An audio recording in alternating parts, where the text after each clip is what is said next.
right now. We're live.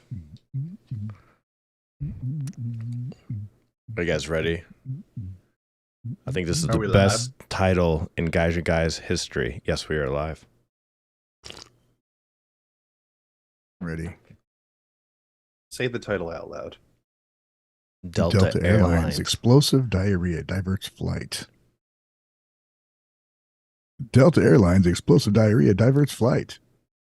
So without looking at that title, without reading the contents of the article, what would you assume are the contents of that article? That people got sick and they had to like turn around. Okay. Alan, you got a guess? I think they stalled the plane, most likely, Or and made everybody wait on the fucking plane. Everybody shat their seats and they're like, oh my God, we got to land somewhere else and get off this plane. Or maybe the plane itself had explosive diarrhea. Oh, I didn't think. And they had to repair the plane. Oh, like the fucking crapper thing that collects all the shit just like exploded everywhere? Yeah, like Dave Matthews Band that one time.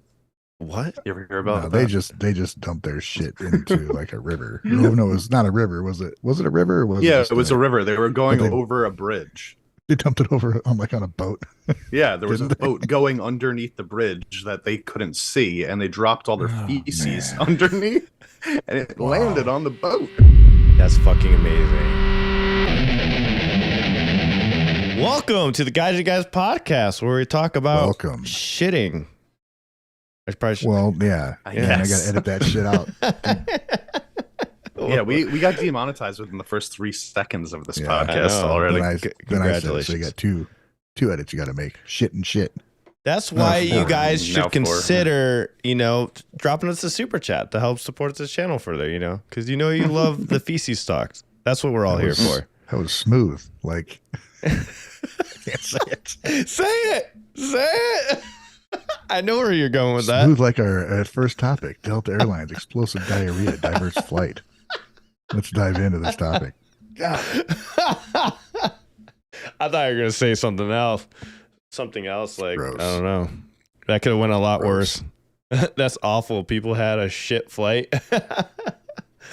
I've had a lot of shit flights, guys. Yeah. Have you guys been on an airline where the fucking plane just drops out of nowhere and you're like, what the fuck? But the captain never comes on to explain what the hell happened. It just happened. I've had a couple, like a slight drop. No like 10,000 foot drop or anything. But so it happened to me for the first time on my way to, I think it was to Minneapolis actually. And I've been on a lot of flights, and you've had turbulence and all that stuff. But there was one that was really fucking bad. And I think it was like going to Denver and it just fucking like dropped and went, I'm like, I'm dying today. We're dead. And then this is what it feels like. Yeah, then it stabilizes and I'm like, and then nobody says anything. Nothing. You know how normally you get an intercom and they're like, oh, there's turbulence? Like normally they always do that when there's like a little low shaking. Pressure area. Yeah. No, nothing. To this, have no clue what happened. We landed, got off the plane, and everybody was like, oh, that was normal. Dude, that pilot must have pulled like one of those I fell asleep during school moments where he was just like flying and like his head was slowly, going down little by little. And they went, yeah, exactly. And then realized the plane was dropping out of the sky. Oh, man. Yeah. I'm fine. I can totally go another 1,000 miles. I'm good. Don't worry, everybody. There's nobody around. It's just like, yeah, I'm okay. Don't worry. All right. Chat, what's your guesses this article is about? This is not what I expected. I'm not going to lie. All right. Here we go. A Delta passenger sprayed diarrhea everywhere aboard a mid-air flight. I'm sorry, but the wording is already funny. Like sprayed. He sprayed it like it was in a bottle and he was just shooting it out. Yeah, just sprayed it on everyone, forcing the plane to turn around and go back to the airport to deal with it. The holy shit moment occurred Friday as a Delta flight was headed to Barcelona, Spain, after taking off from Hartsfield-Jackson Atlanta International Airport. While the jet was over Virginia, the passenger's gastrointestinal issues exploded out in the open, giving everyone on board a front row seat to the disgusting aftermath. Whoever wrote this article is fucking amazing. I know. And what's so funny is it's a TMZ one too. When I was reading it, I was just like, this is the best written TMZ article I've ever seen in my life before. Yeah, like how did they fucking think of that, dude? That's hilarious. They were finally like, okay, we have to write about somebody taking a shit right now. We can actually like try to be funny for a second instead of, we're going to try to disrupt the world and cause drama and chaos. It gets better, man. The flight captain radioed air traffic control. Bro, imagine what they were thinking when they got this message to report the incident, and he seemed pretty calm under the circumstances. You can hear him on the recording say, "It's just a biohazard issue. We had a passenger who had diarrhea all the way through the airplane, so they want us to come back to Atlanta." Let me stop you there for 1 second, because when I originally read the first article, or the first headline that I saw about this, just said that line. The passenger had diarrhea all throughout the airplane. And I just thought for a second, trying very hard not to visualize what I was thinking about, but was still thinking about, what does all throughout the airplane mean? So this dude was what running. Does that constitute? This person was running for the fucking bathroom, and he sharted so hard it was like coming through his fucking pants for several rows of chairs. Was he propelling him to the bathroom? And it's ironic because what was getting him there was actually the problem, So, it doesn't take, I don't know, dude, like a drop of fucking shit in the aisleway of an airplane is going to be horrendous, let alone, But, I mean, he's got to be wearing some thin pants, no? Like, in no People underwear? Like to travel comfortable, man. Fucking yoga pants and stuff. Well, yeah, there ain't nothing there. I try to, like, get on warm clothes before I get on a plane because I'm always fucking freezing like midway through the flight. So just the fact that somebody is wearing thin enough pants to shit through is just mind-boggling. I go pajamas every time, and some pajamas can be pretty thin. Pretty thin? Oh man. Wait, you don't have underwear on in your pajamas, champ? You just like throw on the pajamas and you're like, that's a day-by-day decision right now. So I just sent you a follow-up, okay? Now, I'm not sure. I put it in our Discord. I'm not sure if you want to show this. I'm not sure if you even want to look at the video that I sent you. But one of the passengers on the flight happened to take an image of the aftermath of the incident traveling through, and it is kind of terrifying. Okay, we're definitely going to pull this up, but let me finish this article just real quick. People on the flight were horrified and complained about it on social media. But here's the like the little error code or whatnot. So it just says divert to alternate passenger diarrhea all over AC biohazard. Damn. One person wrote, "My partner was on that flight. It was pretty bad. It was dribbled down the aisle. Smelled horrible." Yeah. What the fuck? So the shit was sliding down? Like you're just dude, think if it's what they said, explosive diarrhea, it's gonna run down legs. And out your pants, and there's no solids left at that point, man. Right. I feel horrible for this person. Yeah, I mean, most embarrassing moment of this person's life by far. Is the article over, or because I read somewhere else? I got more, a little bit more about it. I got more quotes. Ahead. I brought up the other one too. So, all right. So, also another said the vanilla scented disinfectant they used on it only made it smell like vanilla shit. It reminds me of that one Rugrats quote or that one Rugrats episode where they're trying to make a person that got sprayed with a skunk smell okay, so they put perfume all over them, but they just smell like a skunk with perfume on the whole time. I got a question for you guys real quick. Would you prefer the plane to just continue going to Spain at that point, or would you appreciate them turning around? How fucking long is that flight? Well, like, how far along was it? Like, how far to Spain were we? 2 hours. They went 2 hours to Spain and then had to turn around and go 2 hours back. Oh my god! So and would that, you you just know like, what? They did. There's no fucking way they got back to the airport and just zipped in and parked somewhere and like, all right, get off. You know, they had to sit there. You don't get anywhere fast in a fucking airport. Exactly. Dude. At that point, just go to Spain. Just go to Spain. There, like. I think. Well, after you look at that video that I sent you, bro, I think you might see why they had to do something about it. Okay. There is something wrong with whatever is going on right there. All right. Oh my god. Yeah. Okay, here we go. So fair warning on the video. Okay. Yeah, trigger warning, everybody. Trigger warning right now. Here we go. If you're listening on Spotify, you can check out this video over on YouTube and leave us a comment over there. Although you might not want to. At least not this part. Okay, so here's the video right here. What the? So if you could just take a look at the aisleway, he's going through several aisles. Oh my god! So it's like a pretty small plane too. Yeah. Well, no, there's a middle row, so it's a plane. But no, yeah, this is a pretty big plane. It's 4 seats in the middle. So the people on the left side had a worse time than the people on the right side. Dude. I go back to my question though. Like, still, you're 2 hours already to Spain, and you know you're gonna go 2 hours back now, and then you're gonna have to sit there on the runway. At this point, I'm like, just go to fucking Spain. Yeah, but how long's that flight, man? Is it 6 hours? 7, 8, 10? Probably a long flight. Probably is. It's biohazard. I'm like, it sounds like this was a health hazard, and they had to drop down as soon as they could. Well, it is. Did you see that? Well, somebody dropped down. If that dude's sick, then that's the chance for everybody else in that plane to get sick because the shit is literally on the floor.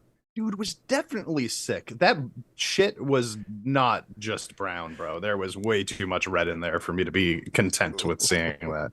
It looked pretty brown to me. Dude, I gotta appreciate TMZ though on this article. Look at what they put immediately after for advertising. It's pretty hilarious. They put celebrity selfies on the toilet. Well done. That's how you promote right there. You know, if you can take a lot of things away from TMZ, but they know how to market themselves. Yeah, very nice. Classic. Yeah, classic, yeah, right? Very. Who is that? I see. I'm pretty sure it's Andrew Garfield, right? No, that ain't Andrew Garfield. Oh, I don't know. That's a fucking Wayne's brother. Look like that's a Wayne's brother? All right, I don't know. Fucking no celebrities. All right. Who's a Wayne's brother? Oh, like Marlon Wayans. Oh, that's Marlon Wayans. Yeah. No, I'm talking about a guy on the right. Yeah, I don't know. Is that like Nick Jonas or some shit? I don't know what the Jonas. He looks like the Spider-Man actor. Like he would be a Jonas. Delta issued a statement. Our teams worked as quickly and safely as possible to thoroughly clean the airplane and get our customers to their final destination. Had to get back on the same fucking plane. That was you're not. That was the worst day of those janitors' lives, or whoever had to clean that shit up, bro. Yeah, like imagine that. And then the people on that flight, like I'm saying, so I read something that apparently the person that sent that video over was cracking up the whole time that he was talking about it, which makes it kind of funny a little bit that other people were laughing at it. But imagine you're talking about 4 hours of your life just because someone shit their pants on your airplane, and then you have to wait for them to like make the plane no longer a health hazard and then start all over again. I mean, this is an all-day ordeal now. Yeah. And whoever that was, ruined everybody's fucking day. Then they had to sit somewhere on the flight back. So do you get a refund for that? Is that in the insurance policy? Like, does it say how you get the flight insurance in case somebody takes a shit? That person had to go back to their fucking seat. Oh my god, they did the walk of shame. Yeah, you can't just go sit somewhere else. Dude, I would be gone. I'm so sorry. Yeah. Would you guys go back if you were the one that shit on that plane, would you go back on that flight? Absolutely not. No. I would be. I don't know if I'd ever got go a parachute because I'll hop out this fucking door right now and let you. Yeah, exactly. Right. That would be the last time you see my face, bro. Like I don't know. I gotta say, we don't see any pictures of the passengers, so that's pretty respectful of everybody. Like to leave that person alone, because that would have been horrible if we saw a bunch of pictures of them. I mean, it could still happen, but I really hope that people leave this man alone and don't post pictures of him, because that would really suck. It's obviously not a planned fucking thing. That's horrible, man. It's not like he's like, I'm gonna fucking spray shit everywhere today on the plane. I do appreciate that he is well we keep saying he, but nowhere does it say it was it's actually yeah. a guy. Yeah. Oh yeah, It's that's true. it could have been a chick too. We are But, definitely assuming for sure. I mean, I don't know. I just feel like that's got to be like a big 6'4", like 300-pound man. It's got to be. I don't know how many people could hold that much stuff in their body. So TMZ poses this question, but should the Delta flight whose passenger had explosive diarrhea have turned back, or did they overreact? I think overall, I think it's good that they went back, but at the same time, fuck, man, I'm on a vacation trip to Spain. Like, fuck. Yeah, now you're gonna get there like a day later. What are the chances of that happening? They probably, honestly, like, I don't know anything about this, but a lot of the times when stuff like that happens, like the airline will offer passengers like, okay, well, you can take a different flight, or we could give you a discount on the current flight if you want to wait longer and stuff like that. So I'm hoping everybody kind of got something out of that a little bit. I hope maybe so. saved a couple bucks. Because otherwise, it's like, what if you were trying to get over there and you needed to be there for like a business meeting or something? Yeah. It's like, now you missed your fucking business meeting that you were flying over there for. Mm-hmm. Yeah, who knows? But that's all they have on the story for that. And yeah, so that's what happened on Delta. You guys were probably updated. Right. We'll keep you updated on that story. We'll follow it closely. Yeah, as the story unfolds, we'll keep you guys we'll keep you to date with explosive details. Yes, exactly. Guys, how you doing? How you doing, guys? We didn't even ask how you guys are doing today. We're also teamed up with a special organization, but called Aftershock 2023. We're giving away 2 4-day passes to see whoever you want at this concert. The way they enter into Wendy's is you submit a story about one of the bands or multiple bands that are playing at Aftershock, how they affected you in your life, or something that inspired you, or one of the bands that inspired you or got you through some rough times and stuff. You guys only have this week to turn them in. We're literally reading the story on this Sunday, Friday. Actually. Oh, yeah. Fridays, you have to have it submitted. No, not even Friday. Thursday. Wait, what's today? Wednesday? Yeah, they have to have it submitted by Friday. They have to have it submitted by Friday. We're reading the winner on Sunday. So keep that in mind. We're going to be reading that off this Sunday. So you want a chance? And now's you a live chance. You live near where it's going to be. Yeah, or if you can get there. Just for those that are worried about hotel expenses, I highly recommend Airbnb. If you don't mind being in a house with other people, you normally get a private room. I got an Airbnb for literally $40 a night, which is ridiculously cheap because all the hotels are going to be like $300 a night there for that time frame. So there is a way you can get a place, or maybe the person you're going with, you guys can split costs, because you are getting 2 4-day passes, whoever wins. Sim said Baby Metal were in Nashville last night. I hope Koba didn't shit on the bus. Okay. Who's Koba? Koba Metal is a producer of Baby Metal. The music. I also hope you didn't shit on the bus. Yeah. I hope that's the only person that shit in any vehicles in the last couple days. We should be trying to prevent that as much as possible. So anyways, how's your guys' week going so far? I know we just talked Sunday. Yeah, not a lot has happened since then, man. Oh, I was supposed to go see Passcode last night. But You didn't? supposed to? Why not? What the fuck? Why not? I knew that this was a potential. There was the potential that I wasn't going to be able to go because Zach started school this morning. And I knew that he might need to be with me last night. I was hoping, to find somebody to take the responsibility off my hands. But unfortunately, I was unable. So I had to do the dad thing and stay home with the child, make sure he goes to sleep at night, and then take him to school this morning. So why didn't you just take him to Passcode? He could just be tired for the first day of school, God, honestly, dude, if this was the second day of school, I would have been like, you're coming with me and you're going to be tired for your second day of school. But I didn't want to answer to his mom after doing it on the first day of school. That was a good, responsible thing to do. Yeah, that's true. Good job. I know, it's such a bummer, though. Yeah, it's such a bummer. But yeah, you gotta do what you gotta do. Like I said, this was the week of adulting. You know, Yeah. first week of September is the week of adulting. So, were you at least able to like sell your ticket or something, or? No, I didn't even try though. To be fair, it was a pretty cheap ticket originally anyway, but I didn't think I was going to be able to sell it on such short notice, or like give it away or something, man. Damn. I didn't really know until like 6 o'clock last night if I was going to be able to go for sure. Yeah, that's true. So it was like it was really like a last minute decision where I was like, oh, okay, fuck, all right, and I'm stuck home. It was funny because in our chat, Andrew was like, "Hey, we can compare Passcode notes. I guess there's not much to compare with." Andrew went to another Passcode concert, so we are still going to be talking about Passcode and how they sound live and everything. But we're going to compare. Yeah, champs and Cookie his. Monster went there too. He's in the chat. Oh, he did go. So I actually meant to talk to him last night on my live stream, but talked about other stuff. Oh yeah. All right. So we won't have any notes to compare. We'll just get a story instead, right? Yeah, we'll get a story. Yeah. We'll tell you guys. He'll tell you guys what he thinks about the concert stuff. He's gonna put together some notes and everything, and how they are. I hope they did well. Do we know that Passcode did pretty awesome at the show, or? Well, we'll let Cookie Monster, if you like sharing some information, how you think it was. Let us know in the chat. We'll talk about it. Dude, yeah, I did it just because I wasn't able to go see them. Oh, sorry. Go ahead. I just realized something. That stands for Cookie Monster this whole time.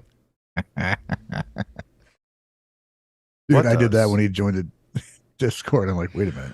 Oh, trying to say some weird other word. Yeah, it's just Cookie Monster. I thought he was just a really big fan of that YouTuber Keemstar. Yeah, I heard Champ say Keemstar. I just called him CK. I just always assumed it looks just like that guy's name. I mean, CK, you've been like in our live streams a lot, and I've been calling you CK forever. Anyway, though, so I was like, okay, I can't see them live, but I could at least watch a live performance because I still yet to watch them do a live performance. So on my stream on Monday, I checked out the new Passcode song, that Groundswell one, and it was pretty awesome. So I watched the live performance that I put up from that, and it was fucking heavy, bro. And I was like even more pissed off that I wasn't able to go because I was just like, this was way more like. It was way more of the band experience than I expect out of like some of the alt idol groups, right? Like it just seemed like a metal show, and they all sounded really good on that live performance. I would actually, if anybody's like kind of struggling to get into Passcode or wondering if they would like it, but you relate that more would to, be like, me live shows instead. Check that out. Check out the new video they put up for the Groundswell performance because it's really good. I'll have to check it out because that's my theory with Passcode. I can't really get into the band; it's just not my thing. But I was like, if I saw them live, and now that I know that they have a band with them also, I could probably get into it. Guaranteed a great show, man. I just figured I was going to see him when I went to Japan, but just conflicted with another band I really wanted to see. So, but yeah, Cookie Monster says they just sounded great on Sunday and yesterday. That's awesome to hear. Seeing their music is fucking heavy, dude. And it is.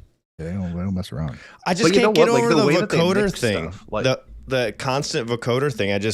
I like it in doses, but they use it a lot, and it's hard for me to like get into the music or like get emotionally involved into the music. Does that make sense? Not just a lot, always. Yeah. Like when they do their clean vocals, it is always like super produced, like super crazy mixing on it. Like they really want it to come off as like not real. They want it to sound digital. Yeah, right? It takes me out of the element, unfortunately. But to each their own. A lot of people love it, and it is a sound that people like. I mean, so yeah, and like, so here's the thing about them. Like when you look at their recordings, when you listen to the recordings, everything, like I said, is so highly produced, and it all kind of like mixes. I think they're really good. They have really good mixing, a really good production.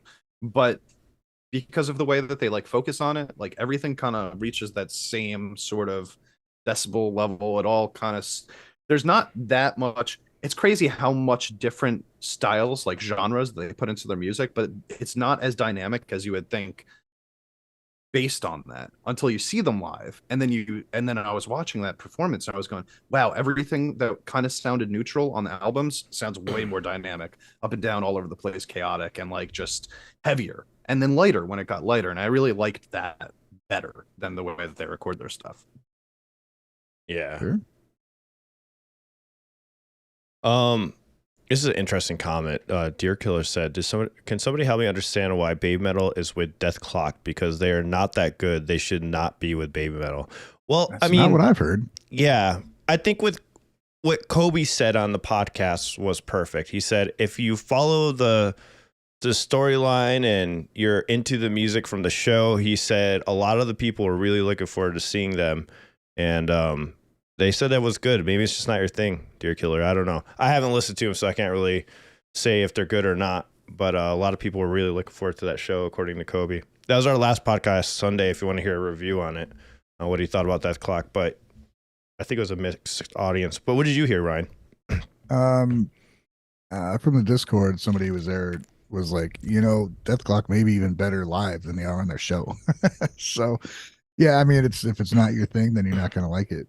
But yeah, I don't think they're bad necessarily. Just I don't know. It's metal. It's fucking metal as hell. I don't know how it's.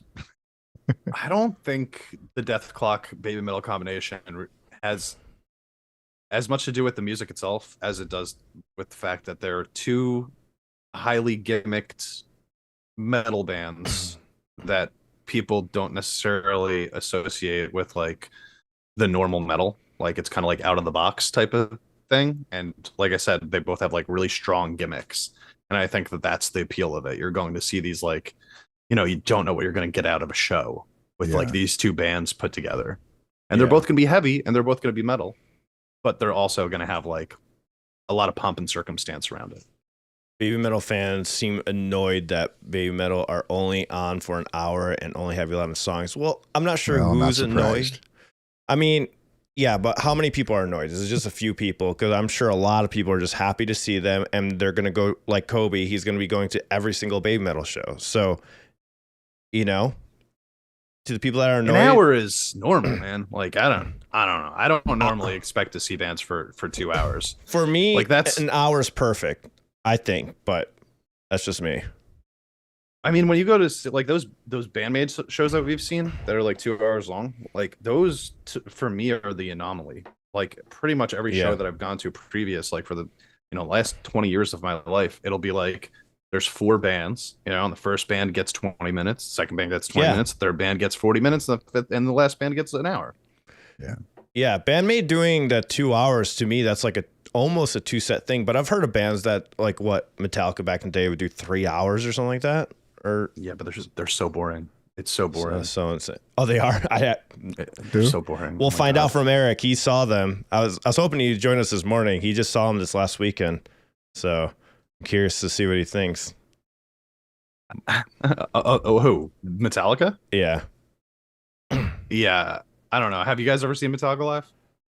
I saw like in '93, dude. It's been a long time. Oh my god! Damn, yeah, I saw the live tape from '90. I saw them, but they were this big at the other end of the Hoosier Dome. Okay, I heard him more than saw him. I saw from the tape I saw. It seemed fun. I don't know. It was like, but I've only seen it on tape. Right? It was that one they released in '93. I think I can't remember. The one that's like it's kind of a tan cover on it. It says Metallica.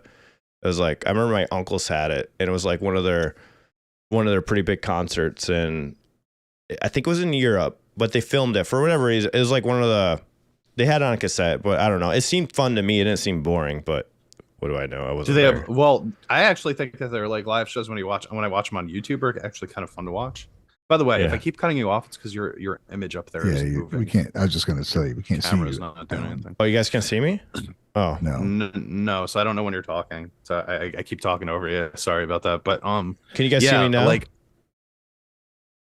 no. It did. Yeah, it's not moving. Oh yeah, you're right. Yeah, I saw Metallica pre-boring music. Like it was they were touring for the Black Album, which was still a big change from what they did before that, but it was before Load and all this other bullshit they tried to do. They already had their short hair, right? No. Already had to cut their hair at that point? No? They still have the long hair? No, Black Album was just out, so it's still, Enter Sandman, long hair. I thought it was right around that time that they actually did all cut off their hair, like right when Black Album came out. But I might be misremembering. No, it was just after. It wasn't until the next album they did that. Okay. Yeah, I saw them 20 years after you. I saw them in like 2012 or something like that. Fucking crazy, dude. Yeah, right.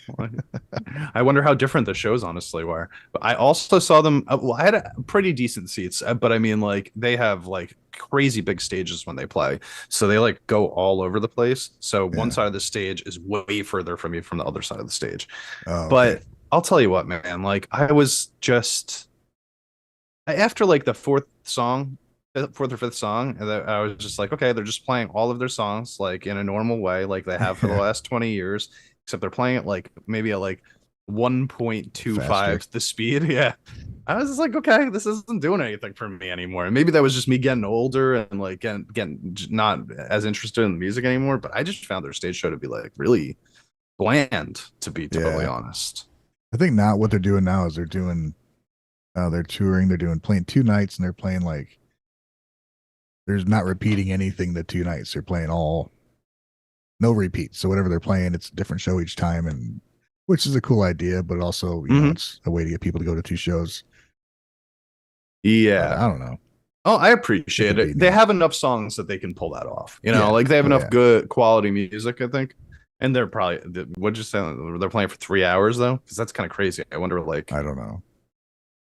I would like to see those set lists, to tell you the truth, because one of them's probably a little lacking. It has to be, you know, full of like reload material. Right. Yeah. Ew. I don't know. Metallica has a lot of hits. It's probably pretty entertaining, you know? Oh, I think so. Yeah, I think it'd be cool. But if you know all the songs, there's a lot of shit they have that I don't want to hear too. Yeah, exactly. I think they're like, you know, if I were to look at their discography from like beginning to end, like all of it, even the new stuff, right? I'd probably say that like less than 50% of it is my cup of tea.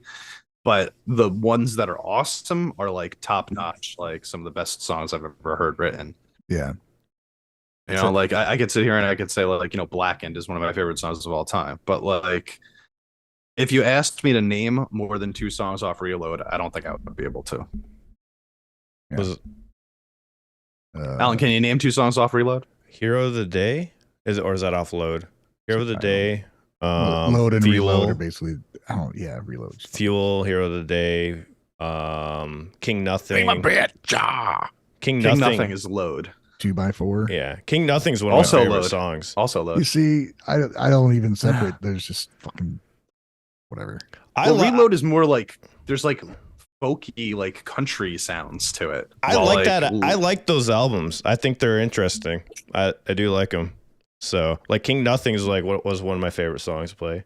I liked them after about 20 years. I was finally like, okay, I'll listen to these stupid records, and I was like, oh, I actually like music like this. I never liked it. I always, if it was a different band, I'm like, this is cool. But what I wanted was Metallica, and what I got was hard rockica. Exactly. I mean, when you listen to that album, though, you got to admit it is unique. There's really nothing that definitely. Like I haven't even listened to the new album. I bought it in Japan. I even fucking listened to it. Why would you buy it in Japan specifically? Because I thought it'd be cool to just get it while I was there. Was it? Is it in Japanese or like the covers? The packaging and stuff is, yeah. Oh, okay. Oh, that is kind of cool. Then. That's kind of cool then. Yeah, that's kind of cool. I appreciate that. It's not like I have to listen to that CD. I can listen to it on any platform. I don't have any fucking interest in listening to it, if that tells you anything. No, same, dude. Like I can't. It's crazy that there's a time finally came where, because even with Death Magnetic, when that came out, it had been so long since they dropped an album that I was like, all right, I got to hear this. I got to know what they're doing nowadays. Yeah. And now this one, I'm just like, yeah, same with you, man. Just don't really give a shit. Okay, I listened to 2 songs, and I was like, okay.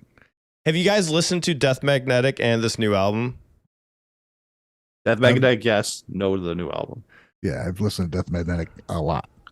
That it's way different, right, than this new album? I don't know. I haven't listened to the new one. Well, from the 2 songs that I've heard and the few songs I've heard from Death Magnetic sounds better in my opinion. But what about the one after Death Magnetic? What the fuck is that called? I don't fucking know. I didn't even know there was one after that. I didn't either. I thought that it just went from Death Magnetic to this new one. I know. What was the album before that? I did find Death Magnetic to be interesting, though. I will say, like, I think that they didn't execute everything perfectly, but there was some like really progressive, unique, creative. The last things one was great, man. I like Death Magnetic and the one after. I can't think of what the fuck it was called. I can't believe there's one after it. I'm looking it up for you. Hold on, let me look it up. I didn't even realize there was one after that. All right. Because I felt like the 2 new songs, I really did. I tried to find the positive things out of it when I did the reactions, but it sounded really boring to me. It was just rehashed Metallica songs, but played at a 12th grade level or something. I don't know how to explain. Hardwired to self-destruct. Yeah, that's right. Hardwired. Great, man. It's good. Yeah, I loved it. It looks like there's a lot of live songs on that album. Well, like a lot. 1, 2, 3, 4, 5, 6, 7, 8, 9, 10, 11 live songs. Yeah, there's like it's 2 discs. Okay, so I have heard a couple of these songs actually. Now that I'm looking at the songs, I don't remember any of these. Moth into Flame. That sounds familiar. The single, I believe. I think they made a music video for Moth into Flame. Let me just pull it up real quick. Yeah, they did. Yeah. So this one, I actually thought this was a really solid track. Yeah, 6-minute, like old school sort of Metallica sound with like a little bit of like the new stuff in it too, but it did have a lot of thrash aspects. Then why did everyone make a big deal about this new one, saying, "Oh, they're finally back to how they used to sound"? I don't know, because Hardwired was like that. Death Magnetic was harking back their older stuff. Mm-hmm. Death Magnetic to me was like it was. Here's what's weird. Like the song structure in Death Magnetic was way more akin to their newer stuff. The more like, you get your 3.5 minute, like sort of, that type of rating rather than the like Master of Puppets, like 6.5 minute long, like epic saga writing. Right. Mm-hmm. But it was way heavier. Like the riffing, and it was just like more metal than a lot of the rock stuff that they had done previously. Yeah. But like sort of in the structure of the rock stuff that they had done. Well, I think that like Moth into Flame, for example, that song is just like the thrash stuff that they would put out on Moth into Flame, just like newer. Right. I don't know. Sure. I'll have a special place in my heart for Metallica just because, grew up playing all those songs and stuff on guitar and everything. But other than that, I just can't get into the new stuff. I just not doing it for me. Even with Death Magnetic, I remember those songs came out. I was like, oh man, these are pretty cool, but I still never went to it because there's just something about the overall production to it. I just didn't do it. I just didn't go listen. What about Tomorrow Never Came? The like slower track on there? Oh, I remember that. Yeah, it's all right. I thought that was a really solid one. Like, and they had the part 3 of Unforgiven part 3, which I thought was really solid too. Those, when you take all 3 of those, they had the part 2 or whatever was on Load, I think, or Reload. Reload. That's a really good song. And then when you listen to all 3 of them in a row, like I had them on their own little playlist, it's really good. Excellent trilogy. It's one of the best things they've done, like over the course of the 30 years. The last, because like they really are all top quality songs, and it's interesting because they're not the normal Metallica sound, whatever you would attribute to that, but like they are definitely unique for Metallica, each one of them separately, and but they fit together as a trilogy. It's nice. Yeah. Well, Ryan, how was your week? That was Champ's week. It was all right. It was all right. Still trying to figure out what I'm doing. It's getting better though. I'm getting a lot of help from mods, and people are showing up to live streams and stuff, so it's fun. Awesome. The worst part is me continuing to do the things I need to do without fucking off and doing something else. Do you want me to be your boss, Ryan? Do you want me to get on you? Hell no. Hell no. Dude, I relate to that. I got you. I got you. I mean, if you need help, I'll give you a call every morning and be like, "Are you up, bro? Right. You gotta get ready to film some videos." Alan can be your alarm clock. He'll just like Jesus Christ, just call you every few hours, make sure you're still working. Champ had me at an alarm clock. It worked very effectively. We got up. Brian, when I tried to do what you're doing now, the first thing I said to my dad after a few weeks of doing it was that I knew that I had to do my work on my own terms now, but I didn't really fully understand that it doesn't matter if I work the same amount of hours that I used to work.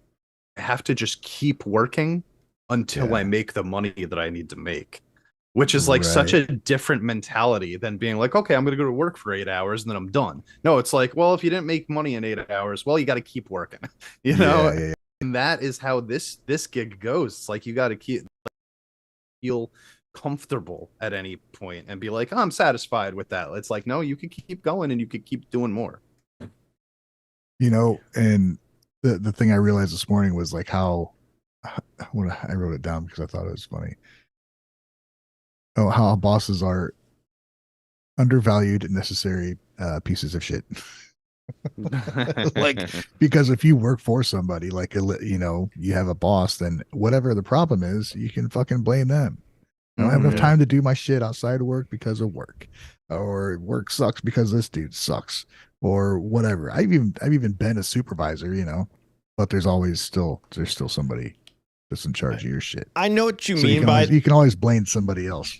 I know what you mean by this because when I was training general managers, that's what always came up. They're like, dude, how the hell do you do it? Because they see me general manager of the store temporarily because I'd be building up the teams.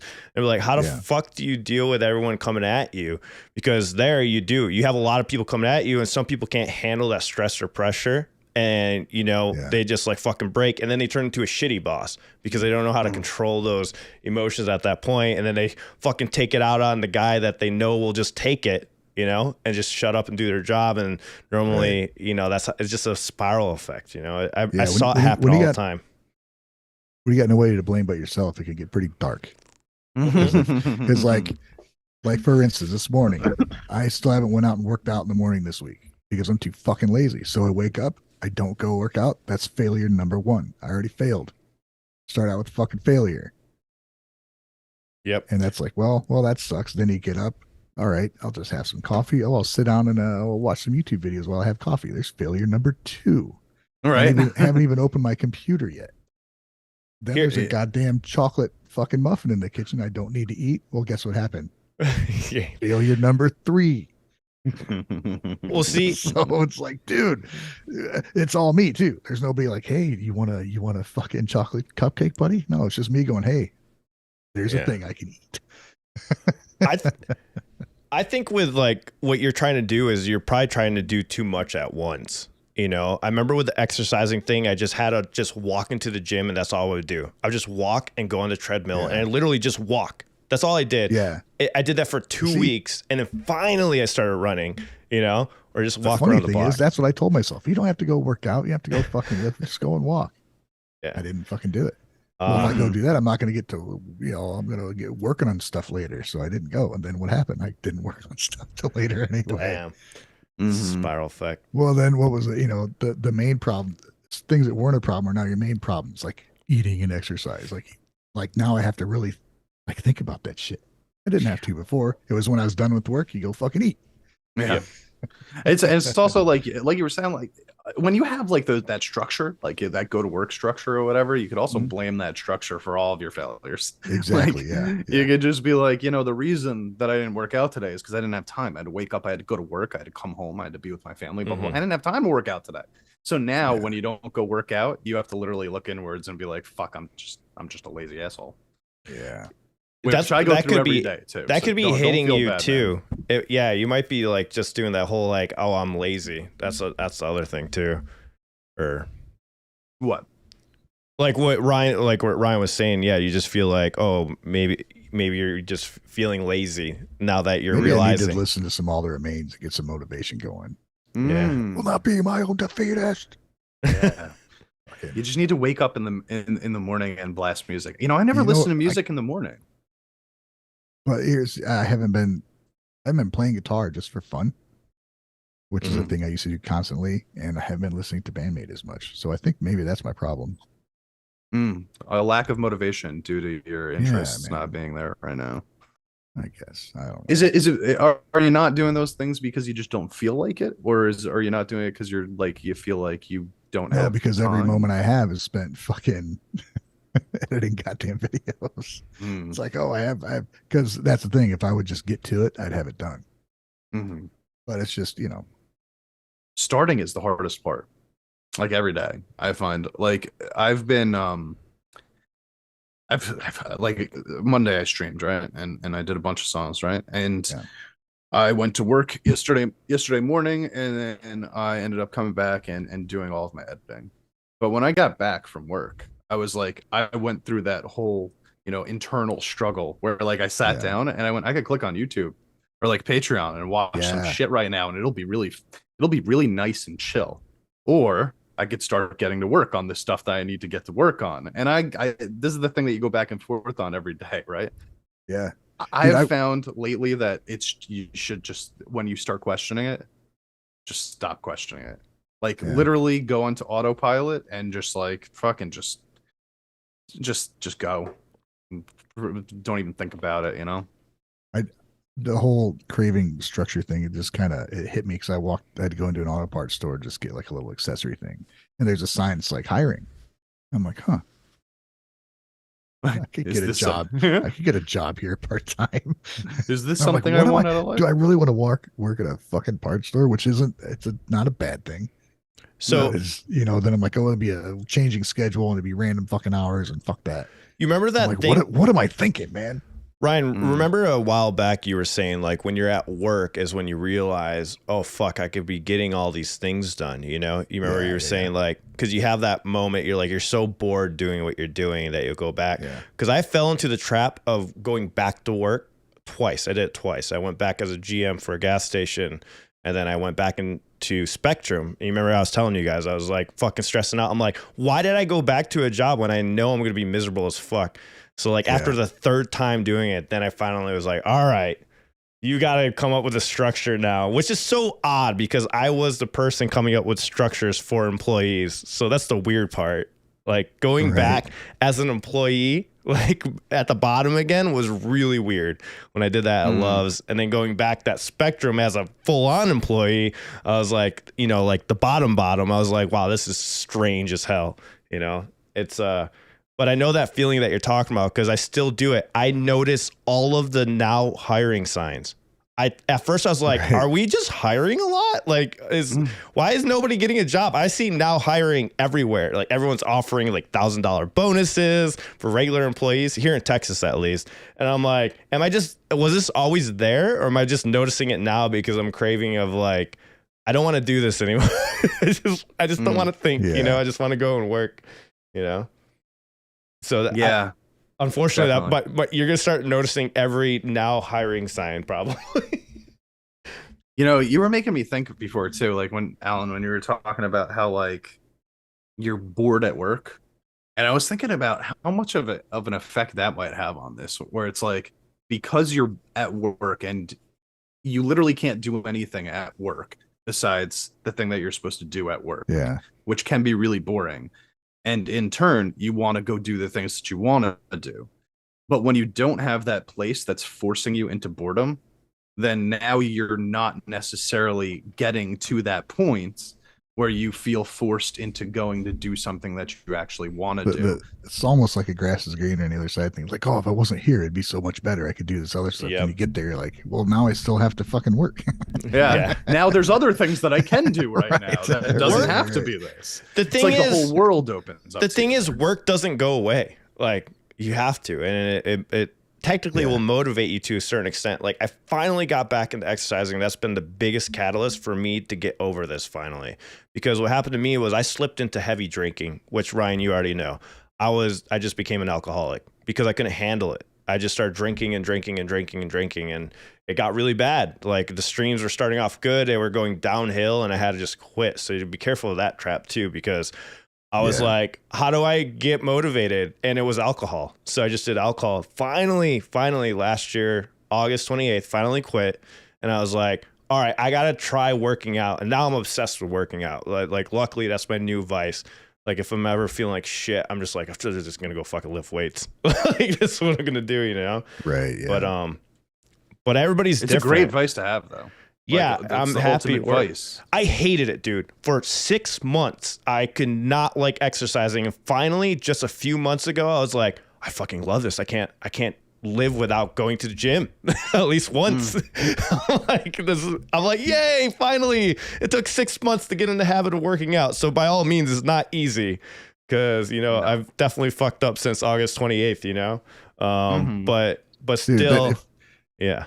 If you have a job where you're at least semi-active, like my job, I was on my feet all day, a lot of standing, but then, walking back and forth and everything. And then I go to do this all the time where I'm basically sitting my ass all day.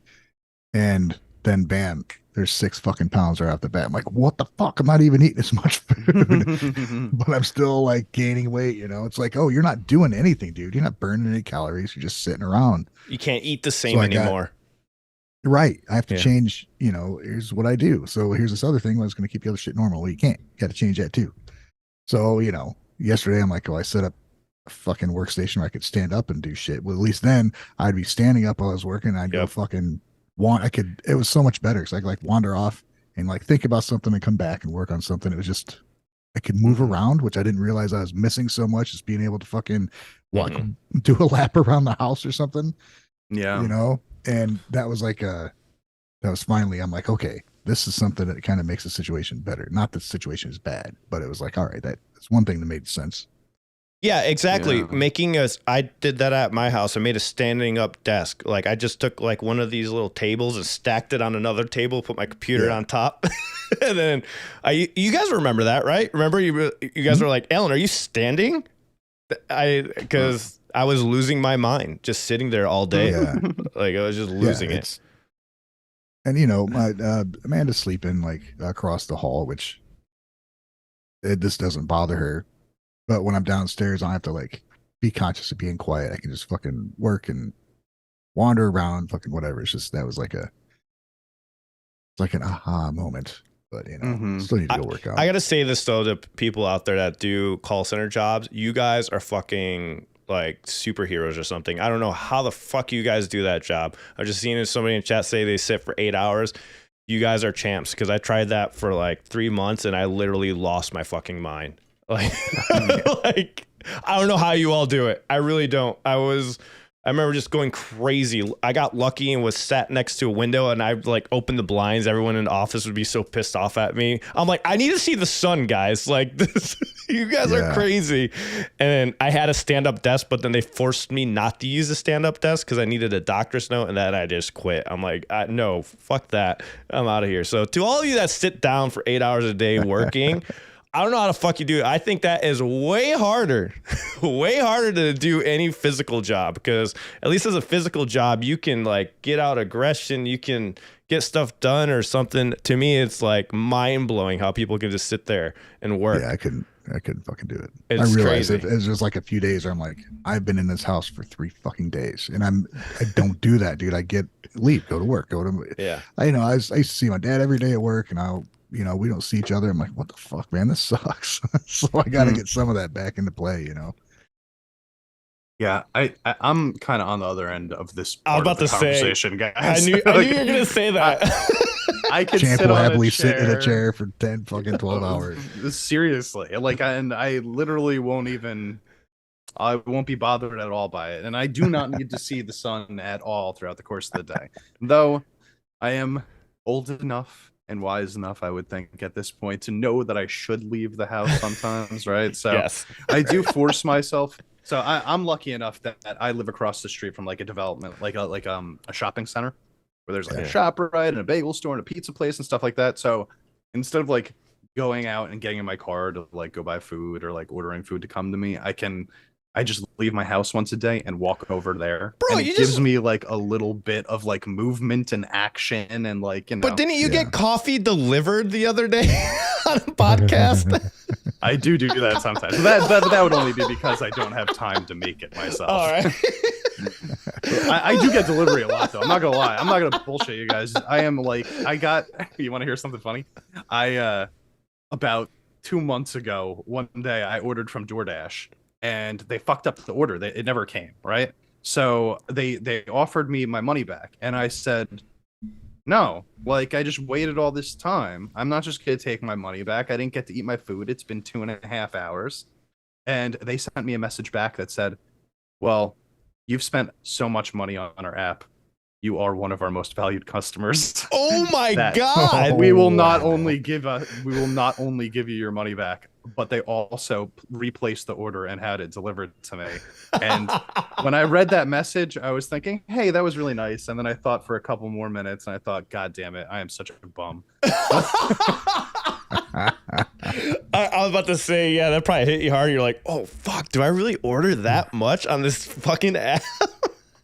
Yeah, that really it opened my eyes. And for the last, cause since then I've been like really trying to slow it down. Like, man, you gotta leave the app sometimes, buddy. Yeah, but it's all these things you start thinking about when, like, Ryan, you doing what you're doing. Like, I feel you, and I wish I could be like give you an end all solution, but like there isn't. It's just I just need to figure out how your brain works. Fucking around and do stuff. The thing too, Ryan, is you're gonna learn how your brain really works. You know, this is where you start understanding, like, actually, like, who you are. Because before you were just like going to work, you know, and you thought you knew who you were, and then you're like, oh fuck, my brain tries to do this. Answer, you know what I mean? Like, Yeah. what I was literally like, what the fuck am I doing here? I don't give a shit about machining. Why am I machining? It was just a job to have, and I haven't gave a fuck about any job I've had for the last 20 fucking years, man. Like, out of high school, I had a job. I ended up going doing graphic design for an embroidery company in screen printing, which I loved. That was like what I wanted to do. I was young and stupid, fucked it up, got fired. And then it was like job to job after that, just whatever I could get. And I was trying to, you know, occupy myself with hobbies outside of that, and it was fine because everybody just had a job that they didn't like. You know, most people still have jobs they don't like, and I had jobs that I didn't mind. You know, I liked the people I worked with. That's how the founder was. I like the people I work with. So I'm like, I don't mind coming here. So it's really not a bad job. And then it got to where I didn't even like the people I had to deal with. So I'm like, well, what the fuck am I doing here? And then, you know, this stuff, you know, starts taking off. So I'm like, well, if I could do that all the time, it'd be so much better. And it is. Don't get me wrong. It is. I'm just dealing with my fucking weaknesses that are being amplified now by myself. Yeah. Ryan's right. It forces you to look inwards, right? Like, because you suddenly have that's what I was saying. You start you understanding are now yourself alone with your thoughts a lot of the time, and you're relying on yourself to handle everything, all the responsibilities on you. And it's like, if you fuck up, you can only blame yourself. So it does end up becoming, at least for me, there was harsh realities that I had to face about myself also. Where that's why I was like, damn, dude. That's why I was saying earlier, you're understanding yourself better. Like, you thought you did, but you know you didn't. Now you really do, because it hits you hard. I'm sorry, champ. Didn't mean it. No, I agree 100%. I just think it had been a long time, you know, since I started this channel. I've dealt with depression on and off my whole life, but since I started this channel, I hadn't felt it at all. Right. Like, and so it had been since like 2000, which is crazy because a lot of people were depressed throughout the pandemic. I wasn't at all. Like, from like 2018 onwards, I've been like perfectly content until I lost my job, my previous job, and I started doing this full time, and I was perfectly content with it for the first like 6 months. And then, like, as time started going on, I started to kind of like, it was like I was living in my brain a little bit too much instead of living in the reality around me. And that was, the more you live in your brain, the more you question yourself, the more you judge yourself, and the less confidence you have in your own abilities to do stuff also, because every screw up, every little minor mess up that you make feels like, because there's no blame to go around, it just builds up and piles onto you.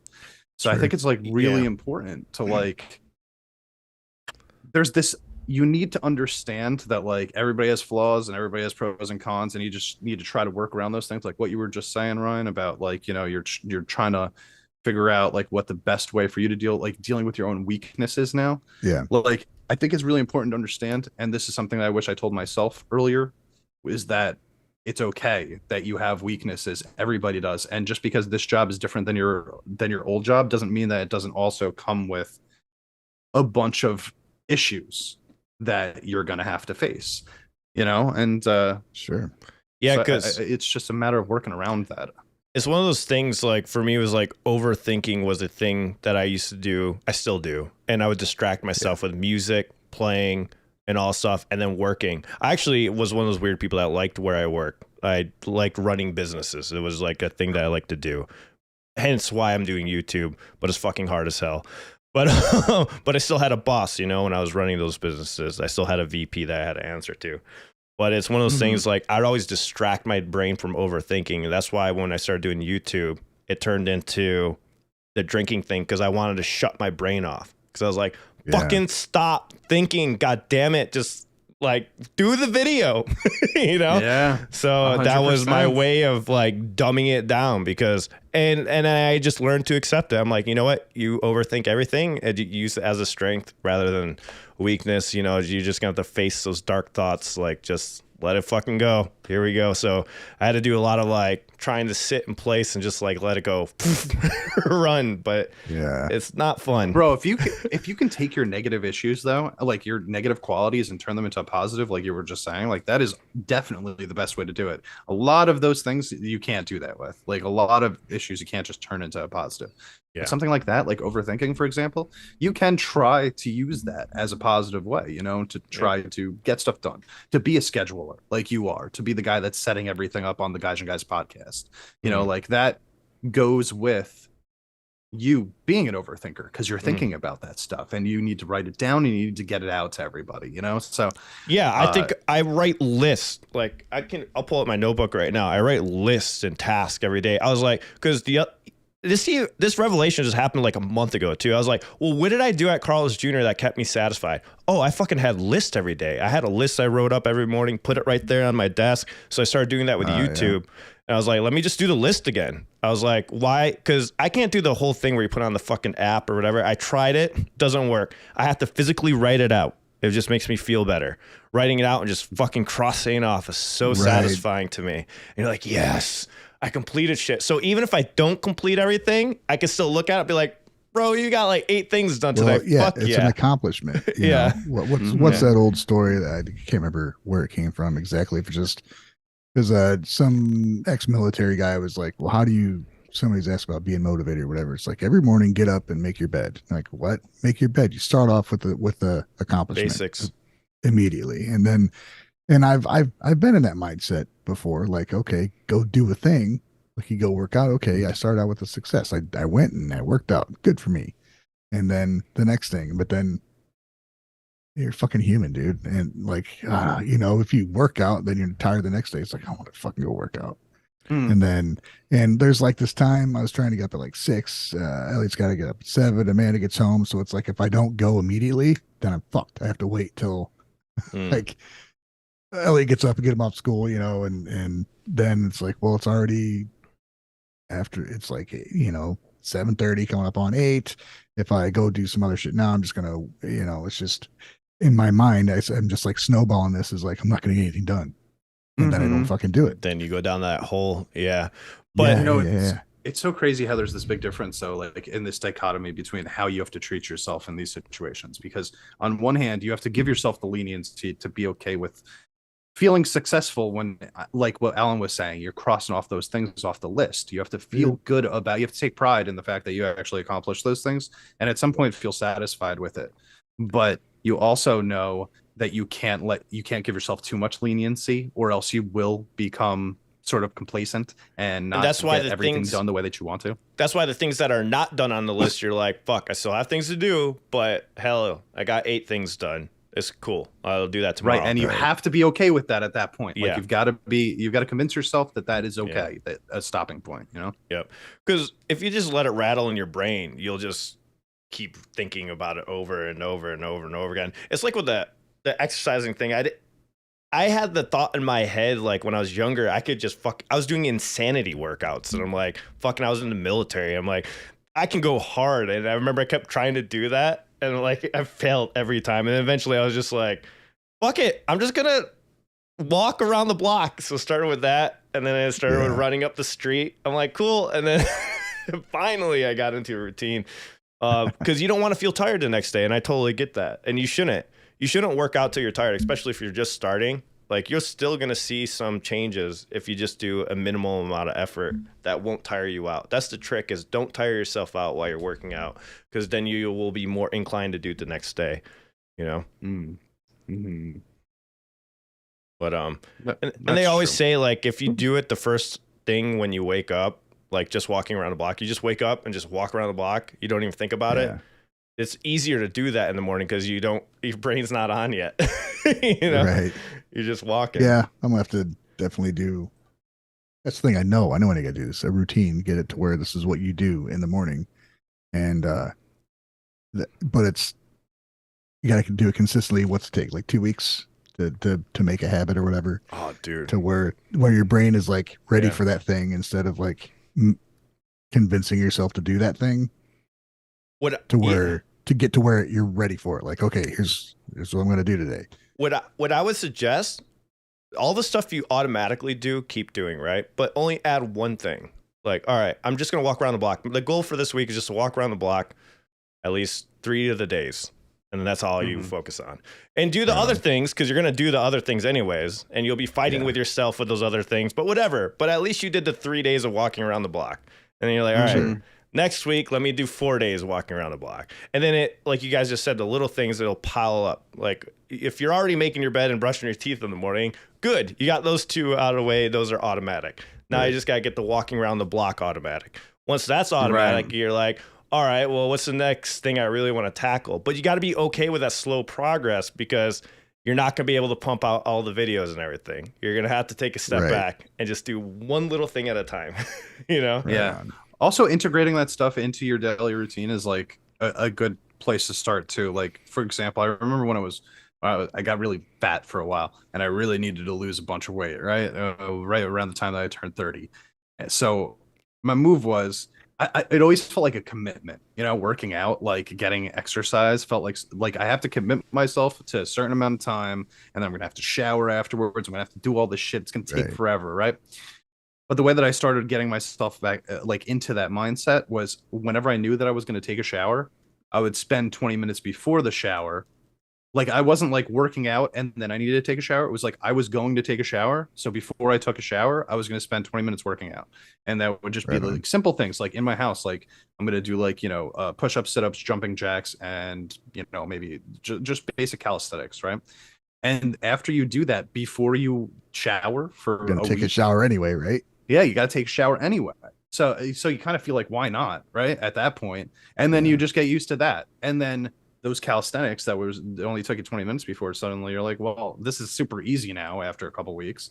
And you add more to it. And then it just kind of snowballs. Yeah, that's for sure. It worked. But I got to say, like, eventually I did get bored. Eventually I was like, hey, I lost all this weight and I'm in really good shape and I'm still kind of bored and I'm not getting anything more out of this. So I'm just going to start eating burgers again. I switch up my exercises all the time. I switch up the shit I eat. That's how I keep myself interested. I noticed that if I have a routine at the gym, it fucking destroys it. I have to do different things every time. Like as long as it works out the same parts or whatever, I have to switch it up. Which is interesting for somebody like you who does seem to excel under more structured systems. But I don't at the same time, which is horrible. Like I like spontaneous things. I love the excitement of like, oh, I'm fucking leaving next week. All right, let's go. You know what I mean? You know what I mean? Do you feel you excel in those situations, or do you feel that you under just pressure like those situations? Oh yeah, under pressure, like it's definitely do better. It's like somebody just said in the chat, Daniel, there's a fine balance between expectations and results, but also there's like you have to balance everything. So I need a little bit of structure, but also I need enough room to do whatever the fuck I want. You know what I mean? Or like when I want. Before we were getting ready for this, and I was kind of like, I had a whole fucking thing written down. It's like a page or so, or page and a half, and I was ready to just fucking go off.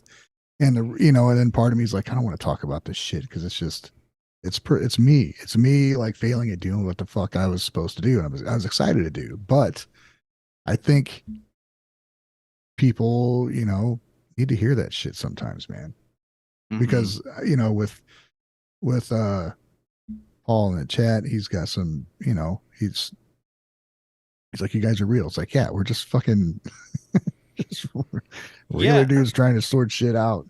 And sometimes I know if I got something I can relate to, it helps me work through some shit. Talking to you guys helps me work through some shit. Like I'm getting ideas now. I'm getting ideas from the chat, things I can do, what Alan's saying. And even it's like, it's motivational. Like I've been my own defeatist here like all fucking week, and there's no reason for it. Usually there's not. It's just I'm in a funk, man, mentally, and I needed to bust the hell out of it. Mm-hmm. Yeah, like Instead Totally of being get excited that. for going to Japan, I'm like trepidatious, like, oh my God, why? I fucking love Japan and I should be excited to go back. You know what I mean? No, and that happens though. It was my Austria trip. I was not excited to go at all. It took me a moment, like I had to be there to get excited. Because of all the stuff that follows, all the work and expectations that of going on that trip, what was going to follow, kind of like seeps into your head. And like Champ had told, I think you, right, before you started quitting your job, we were like, dude, if you need to talk to us after you quit. Cause we already knew. We're like, fuck, Ryan's about to go down that beginning steps. Cause and he's going through like a sucks. lot of the exact same things that we had the same issues with. Yeah. And it's just funny because I knew I was going to go through this shit. I knew you guys already been through this shit, and it still happened. Like it's inevitable. There's no real way to understand it until you're doing it. You know what I mean? Like you can hear it. It's like when somebody tells you to quit smoking cigarettes when you're a smoker. It's like, I know it's bad for me. Like I know I should quit, but until you're like literally in that position, like you don't like understand. Like you gotta get sick first. Oh, dude, I tell you what, I'm too obsessed with my fucking weight right now. Like nobody's brought it up as an issue or anything. I just weigh too fucking much. My gut's getting big, and I'm like, that's all I fucking think about, and that's a problem. Yeah. But the thing is, you think I would know? Don't fucking eat that thing. But it's not as easy as that. Americans this all comes into to working out or just eating better food or whatever. And then when you go from doing physical work to nothing, it's even more drastic. And it's like, Jesus Christ, man, I'm going to work out. I'm eating less food. I'm still gaining fucking weight. And it gets in your fucking head. Like, well, I can't even control that. That's all up to me. I can't even do that. How am I going to fucking do anything else? Yeah. And then, you let that run over you. Like this is going to determine everything in your life for you, which is just not the case. And you have to like try to force yourself to realize like, this is just one small aspect of my life that might be bothering me a bit right now, but it shouldn't reflect on everything else about me, and you kind of have to force yourself to think that way. It's hard not to. I totally get you, especially like, it's hard in general, I think, to show vulnerability, especially on the internet. But I think it's important to do that type of thing so that you can get this stuff out of your system, or else it just festers inside of you and just harbor this and you grow resentment for yourself. I didn't talk to you about this shit. I didn't admit it to anybody. It was my own personal fucking battle. You know what I mean? It's not your problem. It's my problem. Yeah. And I feel that way a lot too. Even like with my friends, they'll be like, how you doing? And I'm like, I don't know. I'm fine. Because I'm not about to like go into this whole long spiel of like all the things I've been thinking about, because it's generally like in my head, it's stuff that I have to work out. And like talking to somebody about this, like why am I going to force them to just like listen to my own stupid problems I'm causing? Right. But the truth is people just need to talk to each other, because like everybody can relate to stuff like that. Nobody's perfect. We all have our flaws. So talking to other people that have flaws also, it's going to make you feel better. Yeah, for sure. That's the one thing I always avoid. I definitely need to start doing more. Like I do the whole thing where like, oh, seems like I say a lot, but I'm saying nothing at all. That's the feeling. So you feel like I know that feeling for sure. It's hard to get over. Like I think the biggest thing is we're all still dealing with it, Like for example, like you were talking about the food thing, like this past week I fucked up. I have a bad issue of completely crucifying myself if I do something wrong, like to crazy extremes where like you're like what you were saying, like you're just like, you're a piece of shit. What the fuck are you doing? You suck. What? You shouldn't be like this. We were just talking before this podcast. I was like, so I've been trying to get my sleep. This is my next step. I'm trying to fucking figure out my sleep. So I woke up at 5 a.m. yesterday. I was like, cool. I got up at 5 a.m., did work. I was like, awesome. I should be tired around 7 or 8. That's perfect. I want to go to bed at 8. Yeah. So I'm like getting there. I feel the tiredness in my eyes, right? Start cleaning up. And I just fucking laid and stared at the wall for 3 hours. And I'm like, motherfuck. I like literally walked to the kitchen and yelled. I was like, I just want to fucking sleep. Literally just yelled. And I was like, I didn't want to wake up any kids. So I was like, oh, I was so mad at myself. Like, why the fuck can't you sleep? So I finally just went to the shower, took a hot shower in pitch black. I was like, maybe this will work. Had all the lights off. This is the weirdest thing, but it was awesome feeling it at the same time. So I literally had all the lights off, taking the shower, hot shower. And finally, I fell asleep at like midnight. But I was so pissed because I wanted to be energized for this podcast. You know, I was like, fuck, I want to be alive because it takes me an hour to get to Eric's and then set up and all that stuff. And of course, I overslept my alarm again, and it was 6:30, and I'm like, running out the house, and I'm like, no. But I got over it this morning. This morning, I was like, oh, fuck it. You know, hey, at least I'm alive. You know, dude. You know that sleeping thing though, like that issue. I don't know if you guys are the same as me, but I struggle way more to sleep if I have to, like, if I turn everything off and I'm like alone with my thoughts, then I will think. Like, that's what I did. Thinking. I gotta have music playing or something that I can focus on. Yeah. Well, so here's the thing. Like, I've had to find that happy balance, because if there's something too interesting in the background, I'll focus on that, and then I won't be able to sleep because it's too interesting. But if there's nothing in the background, I'm just going to think about all the shit that I have to do the next day, and it's going to keep me up thinking about that. Yeah. So I have to find something really boring that I don't actually care about and put that on in the background, and then I can fall asleep to that, you know, because I'm not with my thoughts and I'm not paying attention to anything. Do you guys think this could be an issue too? Like, this is what I was thinking. I think I need to take more time of the day of just sit there and doing absolutely nothing. Honestly, like, just straight up. I was trying to do that, meditating. Yeah, because I do the same thing Ryan does. I have music or a podcast playing when I sleep, and it helps me fall asleep, so I don't think about my thoughts. You remember? It was like one of those things. I'm like, but I was thinking about the other day. I was like, maybe I just need to sit there and just let it run, because sometimes I'll walk around the block and like I had the most craziest memories come up that I completely thought I was over, and then all of a sudden it just pops up in your head. I'm like, that happened 6 years ago. Why is that bothering me right now? Like, right now, at this particular moment, this is what's bugging me, you know?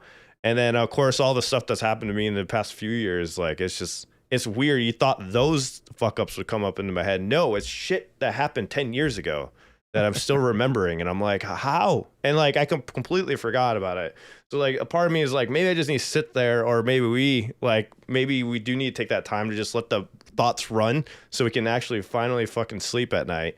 Because that's your one moment of complete silence. So your brain's like, oh, well, since it's nice and silent, let's bring up all your issues right now and let's talk about it. And you're like, no, I don't want to talk about it. Let me go to sleep, damn it. And then you're like 3 hours staring at the wall. It's like, fuck. Yeah, I think the next time that happens, I just need to get, because it happened all the time when I worked. I had to get up at 6 or whatever, 5 sometimes or whatever. And then you have to go to work the next day. So I'm like, I need to get to sleep. And now if I can't get to sleep, just get the fuck up and do something, I guess. But when I do that, but Ryan, when I do that, I tried that before. I get in front of the computer and then I feel even more tired. I'm like, wait a second. I thought I wasn't fucking tired. And I go lay down again. And then you just sleep at the fucking computer. Just lay the fuck down wherever you are. Fuck sleep. You. It literally happened last night. I was doing a Ren remix, right? I was working on it, and I'm like, it's 8 o'clock, Alan, go to bed. And I went to bed. And I got up, I'm like, well, I can't sleep. Let me go do the Ren remix. And then I'm so fucking tired. I can't even focus. Like, I was coming up with the most stupidest fucking production ideas. And I'm like, just close the laptop. And that's when I was like, I tried to sleep again. And then I fucking got up and yelled in the kitchen. And I was like, fuck this. I'm taking a hot shower in the dark. Like, maybe that'll help. And it did. It worked. I highly recommend hot showers in the dark. It's so very refreshing. This is what happens when you don't smoke weed, guys. This is a commercial. This is an advertisement to do drugs. No, I can't, champ. I never have trouble falling asleep. I can't do that. I can't do that because I have alcohol abuse problems, and I will abuse the fuck out of the smoking marijuana. I know I will, and it'll be an issue. I already know. I mean, you're preaching to the choir right now. I just don't want the problem. But it does help you sleep. But does it though? Are you really getting that deep sleep? That's what I worry about. You know, are you waking up refreshed? From because I got a few friends who do the edibles and stuff, and they're like, it's so tailored now for like what you need. Yeah. As opposed to just getting high. Like there's very specific strains of shit they're growing and how and how it's used, that if you want it for like whatever you need, whatever problems with, you can like get a fucking certain, like a prescription, you know what I mean? Which I haven't even tried yet, because I'm kind of worried about where my mind would go with it too. But hear me out on this. To me, I understand. I've done it and it helped maybe the first 2 times, and the third time I felt like shit when I woke up. My thing is this: why put a Band-Aid over the problem? Like, there's obviously a root cause of why I'm not sleeping. And if I'm just going to have to smoke weed every night to fall asleep, I just don't want that to be the case. Just like my vitamins and stuff. I was taking so much vitamins in the morning. I'm like, okay, well, let's see why I'm doing this. This is just a temporarily fixed problem, but I need to figure out what the main issue is. So for me, me not being able to sleep, and then me doing the Band-Aid effect of like, let me do some edibles. Yeah, it works, but like, no, let's get to the problem. Like, why can I not sleep? There has to be something else. I shouldn't need to smoke to fall asleep. We shouldn't need to do something to fall asleep. There's obviously something that's happening. So for me, it's all about like, well, let's learn, let's study, let's figure out what's going on. So that's why I go down such a rabbit hole with, you know, my fitness and medical stuff. I was like, I just feel like it's a healthier route. But I will do things to like help me at the moment. But I always think like, all right, you don't want to get addicted, because I have a super addictive personality. Addicted to caffeine, addicted to fucking everything, you know, that I eat. So same. I had to like train out of it. It took me forever to cut out sugar. It took me fucking forever. Probably 3. Finally, I am drinking black coffee, but it's like now I'm like, all right, caffeine's my last drug right now. Like, caffeine's the last drug that I'm fucking severely addicted to. And I feel it. Like, if I don't drink coffee, I'm a whole different person, you know? So it's like, right back, fuck. guys. So it's like on that one last you thing. know, Alan, I think you're absolutely right. Like, especially theoretically speaking, 100% correct. But let me get a little philosophically abstract with you for a second here. Okay? You're right that like finding the root source of a problem and fixing that is always going to be the best way to handle any situation. Yeah. However, let's think about this from the perspective of you only live once. Now, if you only live once and then you die and then it's over, does it matter how you handle these things throughout the course of your life, as long as it doesn't end up having an impact on said life? Like, you can Band-Aid a problem until the day that you die with the kind of life that we are presented with. Well, I'm not saying that you should, but you can. I feel better. I've noticed I've felt better the more that I cut out things that I've been Band-Aiding issues with. So, you know, for instance, there was a certain vitamin that was giving me a rash. I didn't even realize it, and I stopped doing it, and I figured out the foods that I needed to eat to make sure that I'm okay with it. And I started feeling better. With weed, like, it worked for the first couple times, and the third time I was waking up feeling groggy and like really shitty. I immediately stopped doing that. And I remember one time I just tired myself out, and I finally woke up. But the problem is I haven't woke up, like, before I started YouTube, I used to wake up feeling refreshed and like I actually slept. I don't think I've gotten a decent night of sleep in probably 3 years.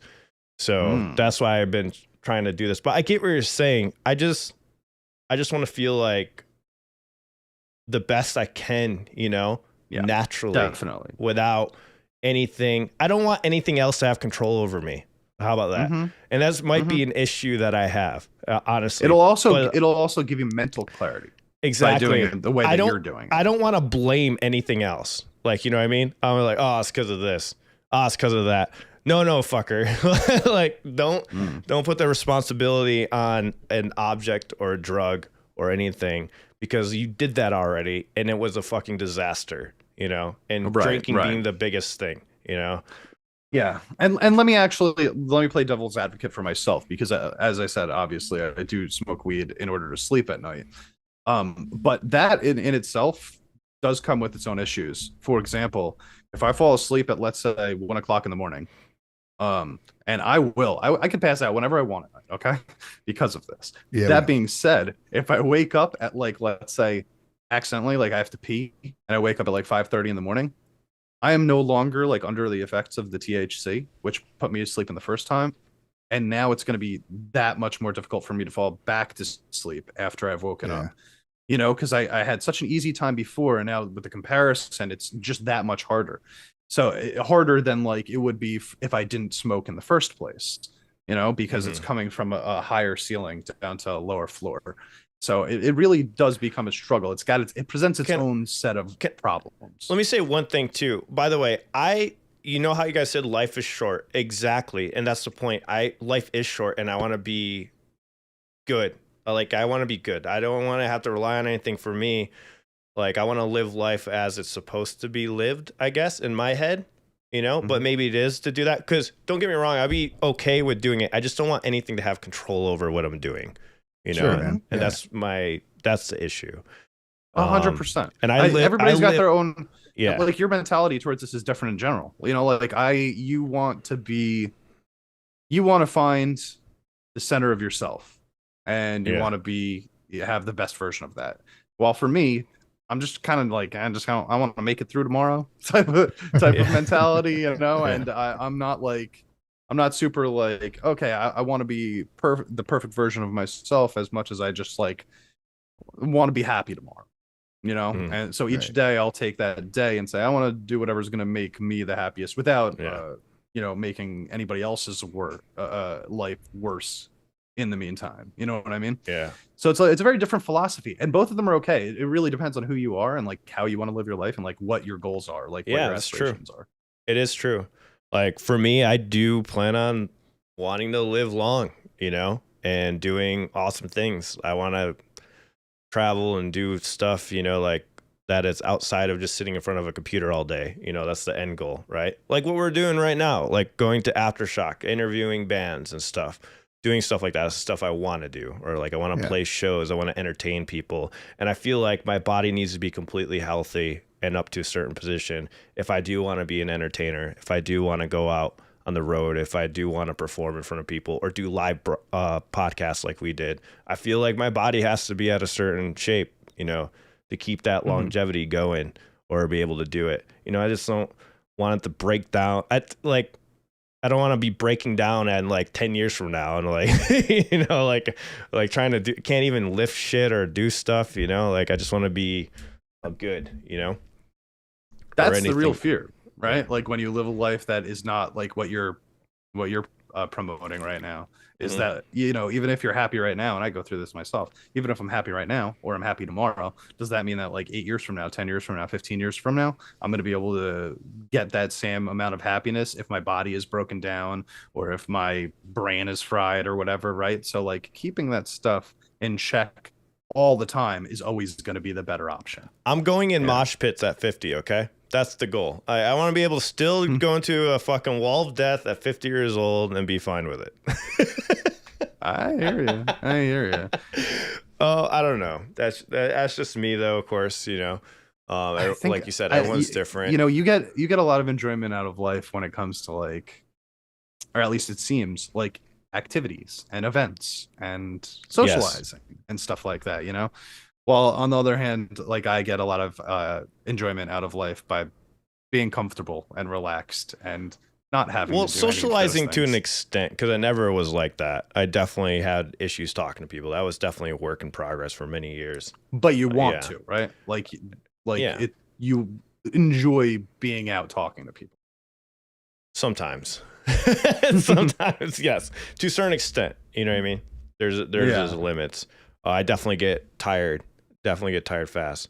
You always forget. I really have to put myself in that headspace because I'm not in that headspace as an average. Normally, like my regular self is not in socializing mode. So I have to actually like put myself in socializing mode and like prepare myself for like a half hour before I actually can do anything like that. I actually think YouTube is taking us out of the socializing mode. Like ever since I stopped working at like Carl's Jr., where you dealt with people all the time, I feel like I'm doing reverse effects on what I try to work on before. You know, before I was like working on trying to talk to people properly, because before I'd come off as like a complete asshole. You know what I mean? I was like, oh shit, I need to work on that. And then like now that we're just doing YouTube and we're in our room, it's like, oh well, now I'm reversing all the good socializing. So like, for example, now when we go out and talk with people and stuff, it's way more tiresome than it used to be. You know, because you're also a little older than you were before, and like you know. Yeah, it might just be part of that too. No, I think that no you never champ. come I'm off getting as an younger. asshole when we Okay? talk though. So like I feel like maybe you're being a little hard on yourself. That was in the past. That was in the past. Like I used to be very like. Well, what I'm saying is the Straightforward. things that you learned from your previous, like, from trying to become a better socializer or whatever, like it feels like it's still in you because you're good when we have these podcasts and we talk about Yeah. stuff. Like you seem very comfortable. Like Salam said it when I met Salam. Shout out to her. She's a supporter of Dichotic Channel. When we met in Vegas, I had a lot of stuff going on. She's like, "You are so quiet." Like I'm so used to you talking and stuff. And I'm like, I'm just like in one of those spaces right now, like where I'll revert back every once in a while. I hear you. I hear you. It's I all could about go balance. a whole day without saying a word to anybody. Like legitimately, I could just. I'll sit lose here my and mind. not Yeah, say see, I'll lose anything. my mind. I have to talk. I have to definitely talk to people for sure. I was like that, like back in the day. I honestly think smoking weed and having a kid, the two of those combined, made me far more of an introvert. Yeah. Hey, shout out to Rod for the super chat. He says, since you guys mentioned DoorDash, every commercial has been Wendy's or something available from DoorDash, including them mentioning job opportunities. Yeah. So you're Huh? active advertising, man. Yep. They're doing it just like TMZ. It is really easy to get a DoorDash job too. Like you just like sign up on the app and then you have it. Oh yeah. Need some extra money? Join DoorDash. All right, guys. Well, let's I guess we'll go on a little lighter note. Or you guys want to say anything else about that we're just discussing? Ryan, you got anything to add? No, I think I need to do something after this though. For Some sure. of those things I didn't do this morning, you know what I mean? We have motivated him. Yes, I'm glad we had the discussion. I think it helped me out. Maybe even help some people in the chat. So that's good. Well, I was on the verge of tears most of this time, so it helped me out. I was like, I'm about to break down right now. Like, oh man, just real quick, that was something like that I had to get used to, is just letting that go, because I would just do it while drinking, Yeah. Because I got so used to holding that in since I was a kid. I've always been like that, where it's just like you feel everything. I don't know how to explain that. Dude, it's just getting older. It's annoying to a point because I can be watching a movie, I fucking think it's stupid, and I'm like, just fucking, I understand it, dude. I got it. Yeah. Well written commercial. Oh, fucking nailed it. Yeah. Yeah, But dude. you know what happens is when you have a kid and you're watching a movie where something happens to the kid, and if you're just watching, you're fine. But as soon as you think, well, if that was my kid, it's like, then everything that character feels from then on goes right to your freaking brain. Bro, I even cry from happy stuff now. Like people are like, yeah. Like So it's not just me. Okay. No. And this was Okay. like, it's definitely a getting older thing because I didn't cry at shit when I was younger. Like until I hit probably 30, nothing made me cry. And then now it's like I'm watching like a commercial where this dog owner lost their dog in the park and then they get reunited, and I'm like, oh my god, this is so beautiful. No, see that would happen to me. Even like I can still remember like kindergarten, or like, everyone cries like when they're kids, but like you get made fun of so much, I turned it into anger. That's why I had like such a rage issue, because like every time you feel tearing up, you just like turn to rage. But now that I got older, I stopped raging and getting mad, and now it's like coming back out like every time I am talking about something passionately, about to tear up. You know what I mean? Every time, like you guys said, watching something on TV, there is certain triggers. I'll talk about that another day. There is definitely triggers. I know what things make me sad, but rather is happy or whatever. But anyways, get into that another day. No, but this is an interesting conversation because I feel like a lot of people had those emotions, like when you were saying that, like when you were younger, you turned your sadness into anger. But I think a lot of people, as they get older, they turn their anger into depression, like by accident. Yeah. Which I think is worse. I don't know what's worse, actually. I don't know. Being sad just sucks. I don't know. Yeah. But hey, it's okay, guys. Just fucking cry. Yeah, it is okay to get, and also I just feel like I do it too much. The only time it's not cool is when you're pissed at your boss and you're fucking going off, your emotions hit you, and you start to fucking tear up when you're yelling at him. It's like, oh, fuck, damn it, like I'm fucking pissed. Yeah, then you're like, you're really trying to be a man about it. Yeah, you just can't. I did. Other than that, though, man. you know what? You're right, though. I did that once with one of my roommates when we were talking about rent payments and like raising the rent and stuff, and like. I just remember we got in such a big fight that I just had tears coming down my eyes. And it was like the most embarrassing moment of my life. See, and my issue is like, I turned it around too much. Like I've smashed so many doors, broken so many things. I remember being at band practice and like them watched me completely flip out. I would never hurt anyone, but they watched me literally just take my guitar pedal and just slam it on the floor repeatedly. And they're like, dude, you all right? I'm like, I'm so bad. You know, probably took a long time to learn to walk away. That's for sure. I had an anger issue. I was that guy, like somebody cut me off on the road. I like take a handful of pennies, just throw it out their fucking door. Like I Jesus, man. Dude, I was so fucking pissed, like all the time. It was horrible. That took a long time to reverse getting angry. So yeah, that's how that went down. So this is why you don't hold in shit, guys. It will explode at some point. Except well. Yeah, you can ask a lot of people I knew back then. They're like, you didn't know if you're gonna get Alan exploding or he was gonna be in a good mood. Like it was like either one of those. It would be a flip. I'd be like super happy, and the next minute I'm fucking smashing shit. So yeah, you know, that's one thing I can't really ever relate to. I rarely get mad. I get sad instead of mad. You know, so like. Anything that would like really piss me off, instead I'm just thinking like, oh man, that's a bummer.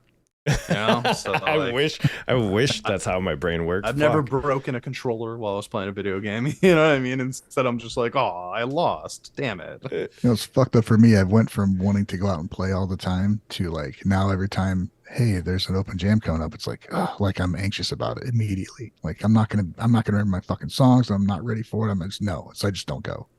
It's like it just changed. I used to love it. Now I'm like afraid of it for some goddamn reason. Dude, anxiety gets so much harder when you get older. Like, I don't know. Like, I feel like when we were younger and you're like forced into social situations, you kind of just like accept it. That's how life is. But once you get older, and especially Ryan, like now that you're working at home, it's like now nobody's forcing you into those social situations. They become far more alien the longer you do this for also.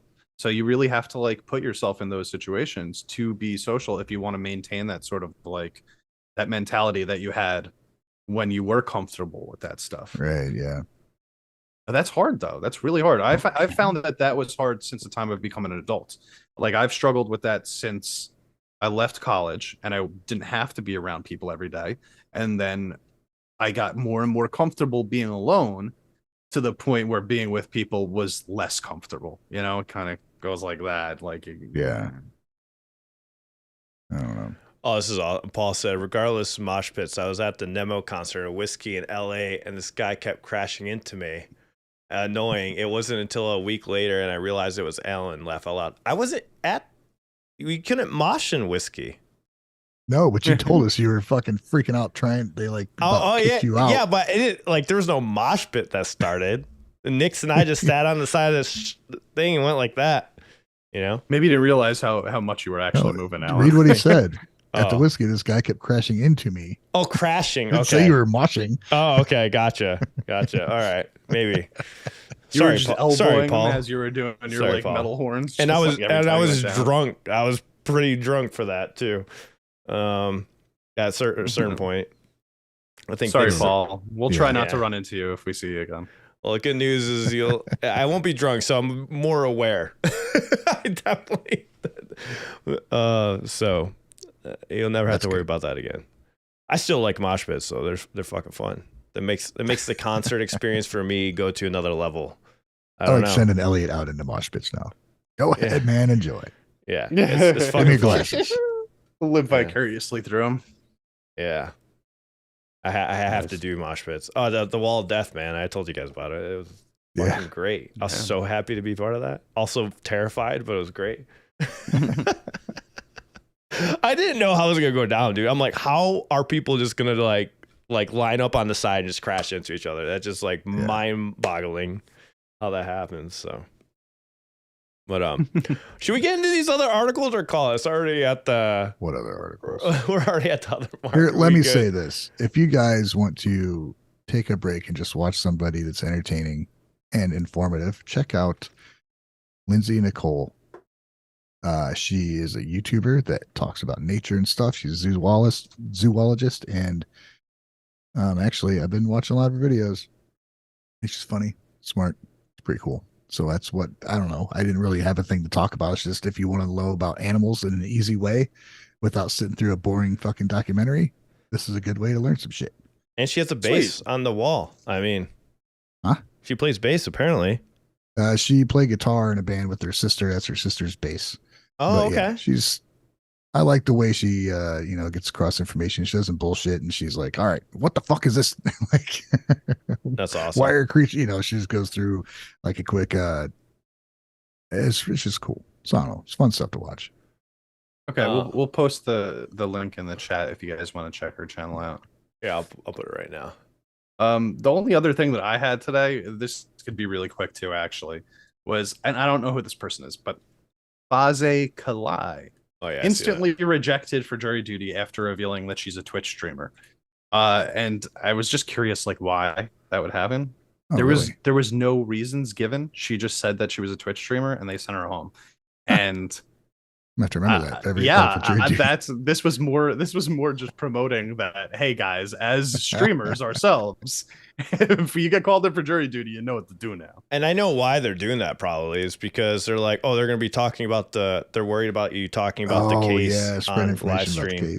Yep. That's exactly why. So illegal, right? Like it is, but people still do it, and it's hard to prove like that they're talking about it. Like you'd have to, because you know how Twitch streams, you could just take it down right afterwards, but you could have that 2-hour window. You could talk about it. People could clip it, I guess.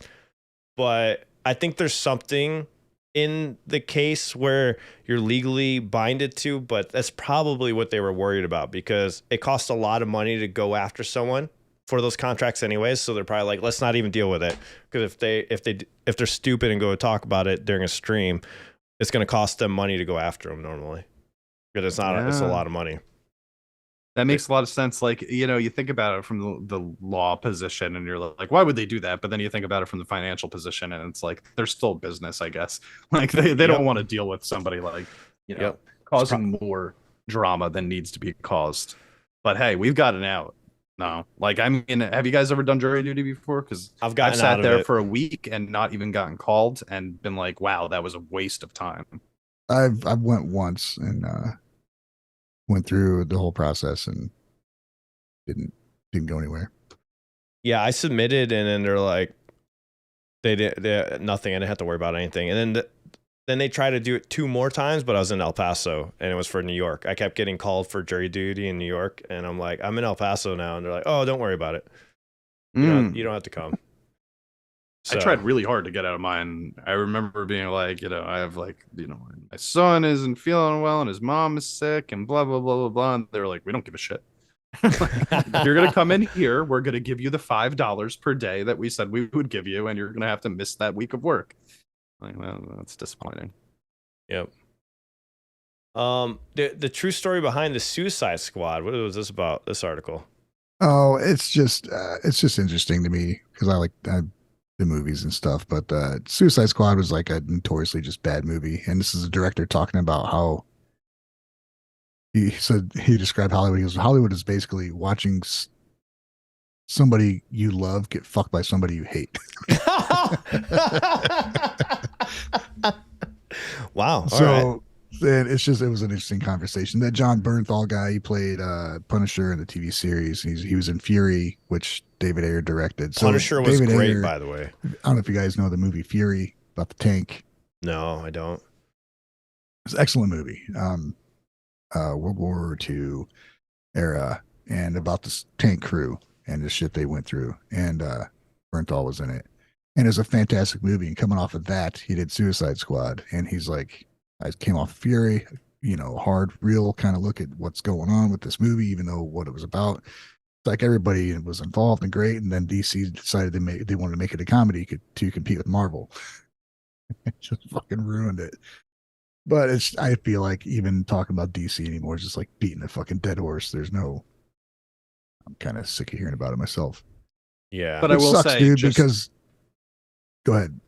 I had high hopes for that movie, and I liked the cast, and I like Suicide Squad in general. Well, his vision was like a introspective look at what it like a serious fucking movie, and then they turned it into just a stupid. It was a mess, like everything they did that year. And it wasn't even same funny thing with either. Justice League. Yeah, it was. So when they did the remake with James Gunn, or like I guess you would call it a remake, The Suicide Squad. I actually love that movie. The second one, I think it's great. And never saw it. It was funny. The jokes are funny, but they also did like take an inward look at some of the characters, which you're 100% like David Ayer's original script, and that was all botched by the studio. They were like, we need to add in all these pop songs and like all this crap. Nothing made sense. It was so incongruent. Like with Guns, it worked because that was the idea from the beginning, was to have the humor in it, and this one it wasn't. So they tried to make it that way. So it's just another example. He's got his own cut. He's like, I have a cut, thank God. But you know, he's, as far as it getting released, he said he's talked to Gunn about it. But he's like, at this point, I don't know if it's better to like just have this legend thing sitting there, or to actually get it released. You know, I don't know. They did the same thing with Justice League. Whether they brought in, I love Joss Whedon, but they brought in Joss Whedon and just he added in all these dumb jokes that had no place in that movie. And it's like, like in the Avengers, it works because that's how they are. They're quippy. But like Superman and Batman aren't supposed to be having those conversations. Exactly. I was about to say, if you remember the first Iron Man, like they didn't try to shove jokes in there, right? It was just happened naturally. And that's why it was funny. So some of the Marvel movies. Which movie was this? Like Iron Man, the first one. The very first movies. That was Downey. Like his Downey Jr.'s fucking personality was just. That's just his personality, like undeniable. Exactly. So I think that's what they missed with these jokes. They have to come naturally. They can't be forced like that, you know, in a script, or they have to be acted in a way that it feels natural or go with the storyline. And it's just weird that some of those jokes were just like, what? I think the only good thing about this is they're gonna, I don't know, man. Like superhero movies, like they're gonna put an Aquaman 2. Who gives a fuck? Nobody's looking forward to that movie. I'm not watching it. I think I saw part of the first one. It's not gonna go anywhere. It's not tied to anything. I mean, there's also the characterization too. It's like there's a lot. The DC universe, just in general, it seems a lot darker, and it's weird when they try to force jokes coming from characters that wouldn't be making jokes. Like Iron Man is naturally just charismatic and funny and sarcastic. That's part of his character, Exactly. And it's like Thor wasn't working as the bland character that they tried him for the first two movies. So they gave him some humor and it ended up working out. But that's not going to work out for everybody. That only didn't work because he was boring at first. So they had to make some adjustments to his character. But it's not like they make Hawkeye funny. You know what I mean? Like, because Hawkeye ain't fucking funny. Yeah, so like trying to make Superman funny is weird, bro. Like he's not. They tried adding those quips to Hawkeye later on, though. You notice that? But that's when Marvel movies started getting horrible. You remember when they started like having him like do little slide jokes, and I'm like, come on, guys, like. But in the very first Avengers, he doesn't really do anything like that. You know. In the first Avengers, he's like kind of evil most of the time, but like, he's not really a Joker until he takes all that time off and comes back in Infinity or Endgame, and then he's like starting to make some jokes and stuff like that. But it's still Marvel got weird too. What it was before. Marvel got weird as fuck. It's like, why? What? The only thing I'm excited about with Marvel movies, I said it before, is the Deadpool. That's the only thing I'm excited about coming out, and that's it. Right. I'm just looking forward to that, and that's actually at this point. I want to see Loki season 2, but outside of that, like, that's pretty much it. Yeah, dude, the Blue Beetle movie came out and like they didn't advertise for shit about it. It's a good solid movie, which should have done really well. But I didn't know they had a Blue Beetle movie. They're so fucking tainted by their own history that nobody went to see it. Got like $100 million worldwide. Dude, why didn't they promote it? I don't know, man. Oh yeah, you're right. It did come out. I didn't even know this was a thing. Yeah, it's a fucking good movie. Wow. I really liked it. I mean, it's a little predictable, but I mean, it seems like every movie now has. Do you look at every Marvel movie? Superhero, they get their powers or whatever, and then their protagonist is somebody who has the exact same powers but a little bit stronger, and they got to fight him. It's like every fucking Marvel movie. Yeah, and that's kind of the same thing here. It's like, oh, there's this guy who discovers powers. Those guys got the same shit, and then they got to fight. That's why movies like Civil War was really good when the Marvel. That was a great fucking movie. Yeah, that's like, a phenomenal with Blue movie. Beetle, the kind of main driving thing was like the family aspect of it. Mexican family and like how they stick together and everything. It was just like something I hadn't seen in one of these movies yet. So it was like a really cool take. And, nobody went to see it. Yeah. I'm surprised they didn't promote this as like, here's the first Mexican superhero that like we're going to completely promote around that aspect. That's what I know, man. And I think, there was a little bit about it, but I don't know. I think they're just so fucked monetarily because the last 10 years has been a bunch of fucking bombs from DC because they like poisoned their own well so bad that nobody gives a fuck. Well, that's why they're resetting it, hoping that they could start fresh. And I do have faith in James Gunn. I really like his movies. So, not all of them, obviously, but Marvel's trying to, Disney, I should say, Disney's trying to get people back also because they've tainted their reputation now. But they're doing like a whole $199 for their subscription service now with commercials. That's how you know something's going downhill for sure. Yeah, $199, $199 with commercials now. Wow. Yeah, because they're losing money. They have to bring in advertisers. So do you think this is going to be a streamer thing in general? Oh, a streaming service thing in general? It's fucked. Yeah, I think it's fucked now. There was a bunch of shit and a streamer, and the streamer could be cheap, and now they made everything.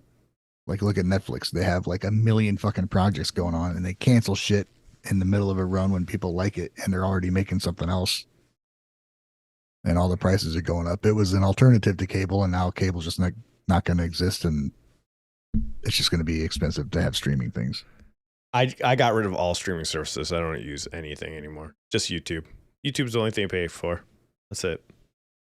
The one thing that streaming services still have gone, not all of them, but some of them, because I think Hulu just changed this, but a lot of them still let you share accounts.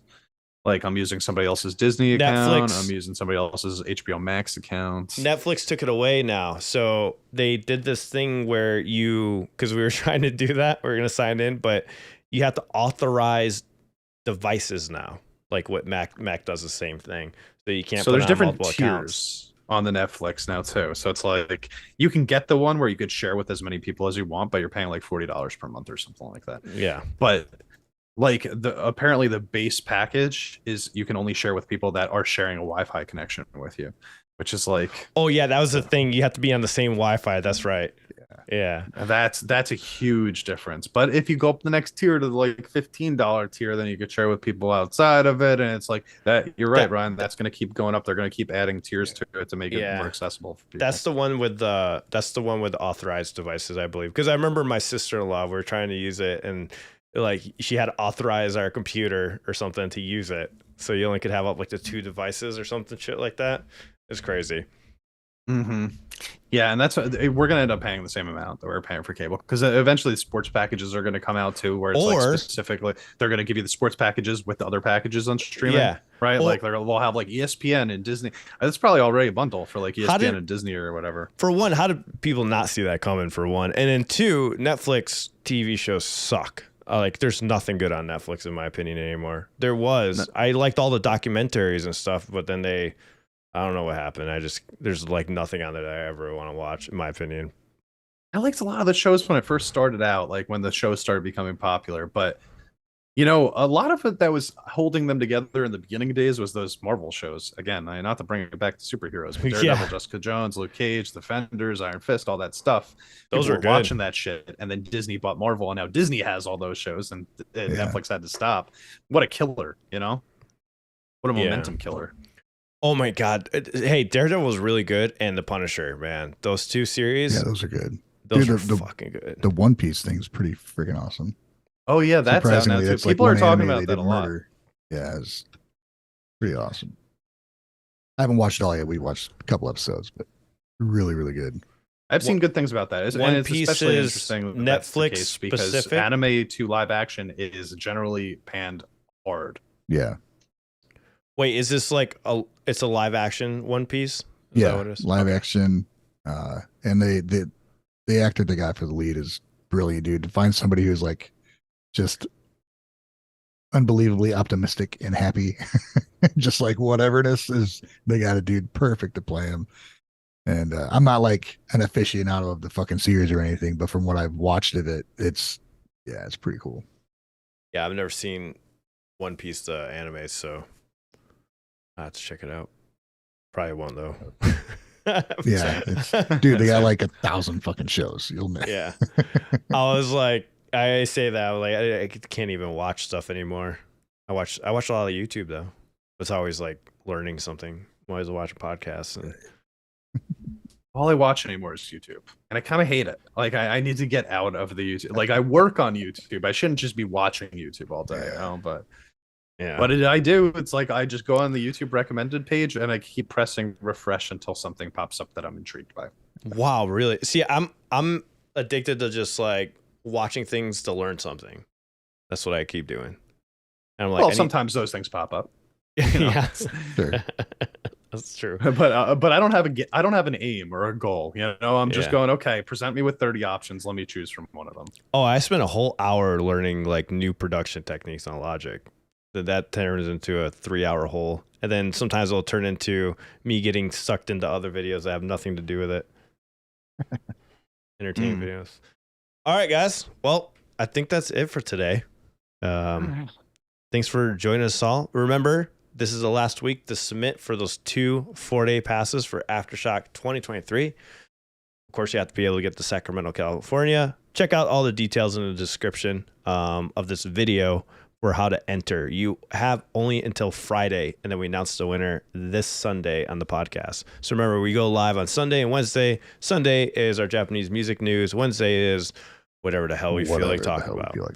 Also, Wave Potter is recovering and healing pretty nicely, but we'll let you guys know when he does come back. So he's going to take his time and get some rest and stuff. But just for those who are wondering, he's recovering and doing well.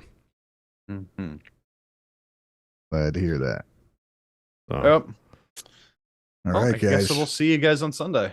Yep. All right. See Thank you Sunday. for Thanks. coming to our TED Talk. Yeah. Therapy session. Yeah, this our therapy session. All right. See you guys later. Peace. See you.